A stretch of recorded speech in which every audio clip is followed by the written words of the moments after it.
Hello everyone, welcome to Jupiter Class 8. It's me and Nafi. എല്ലാവർക്കും മക്കളെ ജൂപ്പോർഡിൻ്റെ 8ാം ക്ലാസ്സിലേക്ക് സ്വാഗതം. അപ്പോൾ നമ്മുടെ സോഷ്യൽ സയൻസ് എക്സാമിന് കുറച്ച് മണിക്കൂറുകൾ മാത്രമേ ഉള്ളൂ. മൂന്നാമത്തെ ചാപ്റ്റർ ആയിട്ടുള്ള movement of earth rotation revolution എന്നുള്ള ചാപ്റ്ററിൽ ഭൂമിയുടെ ചലനങ്ങൾ ഭ്രമണവും പരിക്രമണം എന്നുള്ള ചാപ്റ്ററിൽ എക്സാമിന് ചോദിക്കാൻ ചാൻസ് ഉള്ള ഇമ്പോർട്ടൻ്റ് ആയിട്ടുള്ള കുറച്ച് ക്വസ്റ്റ്യൻസ് നമുക്ക് നോക്കാം.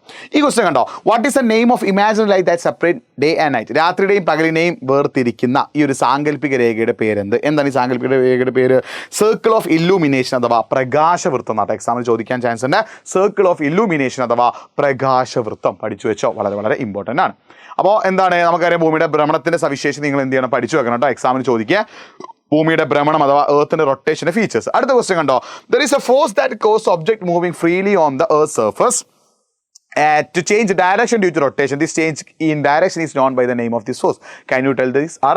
ഭൂമിയുടെ ഉപരിതലത്തിൽ സ്വതന്ത്രമായി ചലിക്കുന്ന വസ്തുക്കൾ ഭ്രമണം മൂലം ദിശാമാറ്റം കാരണമാകുന്ന ഒരു ബലമുണ്ട്. ഈ ബലത്തിന്റെ പേരാണ് എന്ത്? എന്താണ് ഈ ബലത്തിന്റെ പേര്? യെസ്, കൊറിയോളിസ് ഫോഴ്സ് അഥവാ കൊറിയോളിസ് പ്രഭാവമാണ് അല്ലേ. Due to the rotation of the earth, ഭൂമിയുടെ ഭ്രമണം കാരണം രണ്ട് മാറ്റങ്ങളാണ് ഭൂമിയിൽ ഉണ്ടാകുന്നത്. ഒന്ന് ഡേ ആൻഡ് നൈറ്റ്, രാത്രിയും പകലും ഉണ്ടാകുന്നു. രണ്ട് കൊറിയോളിസ് ഫോഴ്സ് അഥവാ കൊറിയോളിസ് പ്രഭാവം ഉണ്ടാകുന്നു. നോർത്തേൺ ഹെമിസ്ഫിയറിൽ റൈറ്റിലേക്കും ഉത്തരാർദ്ധഗോളത്തിൽ വലത്തോട്ടേക്കും ദക്ഷിണാർദ്ധഗോളത്തിൽ ലെഫ്റ്റ് അഥവാ ഇടത്തോട്ടേക്കും എന്ത് ചെയ്യാണ്? ഫ്രീലി മൂവിങ് ബോഡീസ്, കാറ്റും അതേപോലെ ഓഷ്യൻ കറൻസ് സമുദ്രജല പ്രവാഹങ്ങളെയും ഒക്കെ ഡിഫ്ലക്ട് ചെയ്യാൻ ഒരു കപ്പാസിറ്റി ഉള്ള ഫോഴ്സ് ആണ് ഏത് ഫോഴ്സ്? കൊറിയോളിസ് ഫോഴ്സ് അഥവാ കൊറിയോളിസ് പ്രഭാവം എന്ന് പറയുന്നത്. പഠിച്ചു വെച്ചിട്ടോ, വളരെ വളരെ ഇമ്പോർട്ടൻ്റ് ആണ്.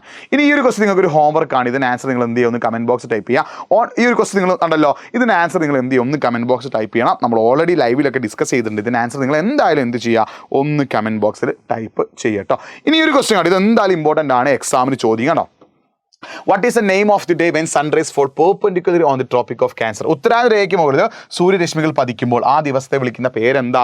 എന്താണ്? സമ്മർ സോൾസ്റ്റേസ് അഥവാ ഗ്രീഷ്മ അയനാദ ദിനം എന്നാണ്. ഈ സമയത്ത് രാത്രിയിലും പകലിലും ഉണ്ടാകുന്ന വ്യത്യാസം എന്താണ്? അപ്പോൾ നിങ്ങൾ ഇതിൽ 3 ദിവസങ്ങൾ നമ്മൾ പഠിക്കുന്നുണ്ട്. ഇക്വിനോക്സസ് അഥവാ വിഷുവങ്ങൾ അല്ലെങ്കിൽ സമരാത്ര ദിനങ്ങൾ. അത് തന്നെ 2 ഉണ്ട്. ഏതൊക്കെയുണ്ട്?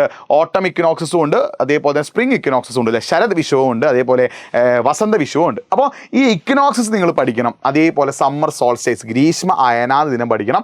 വിന്റർ സോൾസ്റ്റേസ് അഥവാ ശൈത്യ അയനാദ ദിനം പഠിക്കണം. ഇത് പഠിക്കാൻ നിങ്ങൾക്ക് ഈ ഒരു ടേബിൾ ആണ് ഏറ്റവും നല്ലത്. ഈ ടേബിൾ അങ്ങോട്ടേക്ക് പഠിച്ചു വെച്ചോ. ഈ ടേബിൾ പഠിക്കാൻ അതിന് മുന്നേ നിങ്ങൾ എന്ത് ചെയ്യുക, ഈ ചിത്രം നിങ്ങൾ ഓർത്ത് വെക്കുക. ഇത്രയേ ഉള്ളൂ. സണ്ണിന്റെ apparent position Tropic of Cancer അഥവാ ഉത്തരാതിരേഖയ്ക്ക് മുകളിൽ വരുമ്പോൾ ശ്രദ്ധിക്കണേ, സണ്ണിന്റെ അപ്പാരന്റ് പൊസിഷൻ അഥവാ ട്രോപ്പിക് ഓഫ് ക്യാൻസർ ഉത്തരാതിരേഖയ്ക്ക് മുകളിൽ വരുമ്പോൾ ആ ദിവസം എന്താണ്? ജൂൺ 21 ആ ദിവസത്തെ വിളിക്കുന്ന പേരാണ് എന്ത്? സമ്മർ സോൾസ്റ്റേസ് അഥവാ ഗ്രീഷ്മ അയനാദ ദിനം. ശ്രദ്ധിച്ചോ, ജൂൺ 21 സണ്ണിന്റെ apparent position over Tropic of Cancer ഉത്തരാതിരേഖയിൽ വരുമ്പോൾ ആ ദിവസത്തെ എന്ത് വിളിക്കുന്നു? സമ്മർ സോൾസ്റ്റേസ് അഥവാ ഗ്രീഷ്മ അയനാദ ദിനം എന്ന് വിളിക്കുന്നു. ഡിസംബർ 22 സണ്ണിന്റെ apparent position Tropic of Capricorn ദക്ഷിണാരേഖയ്ക്ക് മുകളിൽ വരുമ്പോൾ നമ്മൾ അതിനെ എന്ത് വിളിക്കുന്നു? വിന്റർ സോൾസ്റ്റേസ് അഥവാ ശൈത്യ അയനാദ ദിനം എന്ന് വിളിക്കുന്നു. ഇക്വേറ്ററിന്റെ മുകളിൽ മാർച്ച് 21 ഉണ്ട്, സെപ്റ്റംബർ 23 ഉണ്ട്. മാർച്ച് 21 നമ്മൾ എന്ത് വിളിക്കുന്നു?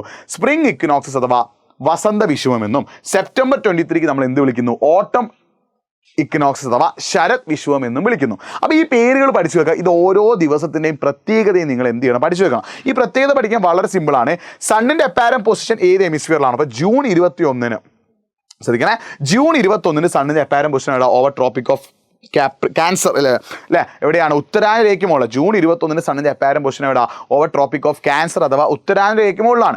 സണ്ണിൻ്റെ അപ്പാരന്റ് പൊസിഷൻ ഏത് ഹെമിസ്ഫിയറിലാണോ അവിടെ എന്ത് കൂടും? ഡേ കൂടും. അതായത് ജൂൺ 21 നോർത്തേൺ ഹെമിസ്ഫിയർ അഥവാ ഉത്തരാർദ്ധഗോളത്തിൽ എന്ത് കൂടും? ഡേ അഥവാ പകല് കൂടും. സദേൺ ഹെമിസ്ഫിയർ അഥവാ ദക്ഷിണാർദ്ധഗോളത്തിൽ എന്ത് കുറയും?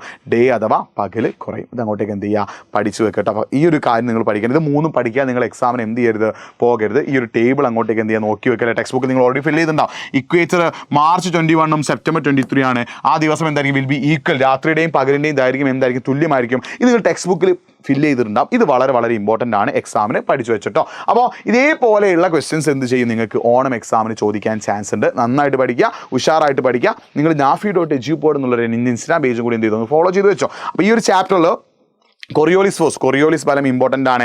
സമയങ്ങളുണ്ട്, കുറച്ച് സമയങ്ങൾ, ഗ്രീൻവിച്ച് സമയം, സ്റ്റാൻഡേർഡ് സമയം, ലോക്കൽ സമയം എന്നുള്ള സമയങ്ങളുണ്ട്. പ്രാദേശിക സമയമൊക്കെ അത് നിങ്ങൾ പഠിച്ചു വെച്ചോ, വളരെ വളരെ ഇമ്പോർട്ടൻ്റ് ആണ്. പിന്നെ ഏറ്റവും important equinox, summer solstice, winter solstice, ഗ്രീഷ്മായനാദ ദിനം, ശൈത്യായനാദ ദിനം, പിന്നെ വിഷുവങ്ങൾ, ശരത് വിഷുവുണ്ട്, ഹേമന്ത വിഷുവുണ്ട്, വസന്ത വിഷുവുണ്ട്. അതായത് എന്ത്? സ്പ്രിംഗ് ഇക്വിനോക്സസും ഉണ്ട്, ഓട്ടം ഇക്വിനോക്സസും ഉണ്ട്. ഇത് എന്തായാലും നിങ്ങൾ പഠിച്ചു വെച്ചാൽ വളരെ വളരെ ഇമ്പോർട്ടൻ്റ് ആണ്. അപ്പോൾ നന്നായി പഠിക്കുക, ഉഷാറായി പഠിക്കുക. ബാക്കിയൊക്കെ നമ്മൾ ലൈവിൽ ഡിസ്കസ് ചെയ്യും. അതിന് മുന്നേ ഈ ഒരു കാര്യങ്ങളൊക്കെ പഠിച്ചിട്ടൊന്ന് സെറ്റാക്കുക. വീണ്ടും കാണാം. It's me Nafi signing off. By.